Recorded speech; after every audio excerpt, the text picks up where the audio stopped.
Mambo vipi, ni matumaini yangu mzima tena buheri wa afya. Leo kutakuwa na mwendelezo wa ligi kuu soka Tanzania bara, NBC Premier League, ambapo kutakuwa na michezo miwili.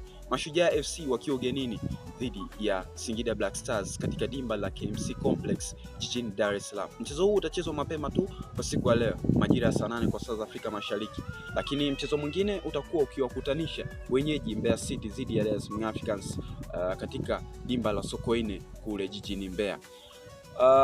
Miongoni mwa michezo mikubwa zaidi kwa siku ya leo ni pamoja na huu wa Dar es Salaam Africans dhidi ya Mbeya City. Mchezo huu unafanywa kuwa mkubwa kutokana na ubora wa timu zote mbili. Mbeya City utakumbuka wakiwa championship wameendelea kuonyesha ule uthubutu wao hasa wanapokutana na timu kubwa. Utakumbuka wakikutana na Geita Gold, lakini pia kwa siku ya leo ni wanakutana na Heavyweight Dar es Salaam Africans ambao tayari wameshaendelea kufanya vizuri katika michuano ya kimataifa, wakifanya vizuri dhidi ya Orient, lakini pia kifanya vizuri katika zile mechi za kirafiki.